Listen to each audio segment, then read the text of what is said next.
मला खायची होती भरलेली मिरची आणि डाळ खिचडी. मला भरलेली मिरची खूप आवडते आणि ती आईच्या हातची असेल तर मग आणखीच आवडते. मिरचीचा मसाला आईने केला, त्यामध्ये दाण्याचं कूट, लसूण, मीठ आणि कोथिंबीरचा मसाला टाकला. मी फक्त भरून फ्राय करायला ठेवलं. सोबतच डाळ खिचडी पण बनवली.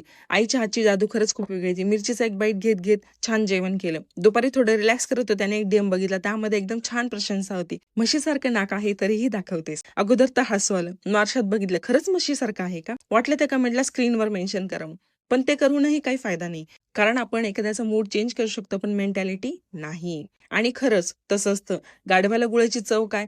तो गाढव आहे म्हणून तो बाकीच्या नाही त्याच बिरादरीचा मानतो. माझं नाक जर खरंच म्हशीसारखं असलं तरी मी दाखवायचं गट्स ठेवते. तुमच्यासारखं लपवून ठेवत नाही. आणि हो, मला आवडतं व्हिडिओज बनवणं, शेअर करणं. तुम्हाला बघायचं असेल तर बघा, पण नाव नका ठेवू. हे सगळं करणं हे छोटी गोष्ट नाहीये. इकडे पण मेहनत लागते. आणि मला खूप आनंद मिळतो जेव्हा माझे व्हिडिओज लाईक्स होतात, शेअर होतात, खूप छान कमेंट्स येतात आणि मला व्हिडिओजमध्ये ऍडवाइसेस पण खूप मिळतात. आणि यामुळे मला आणखीनच उत्साह मिळतो नवीन कॉन्टेंट बनवायला. आता विषय जरा गंभीर आहेच, तर आणखी एक बोलते. असे पण लोक आहेत जे माझे खूप जवळचे आहेत, फ्रेंड्स, फॅमिली, आजूबाजूचे, सायलेंट मध्ये माझे व्हिडिओ बघतात. इतकं केअरफुली बघतात की चुकून पण हार्टच्या बटनवर टच होऊ नये याची पूर्ण काळजी घेतात. असू दे, विषय खूप खोल आहे, छेडायला नको.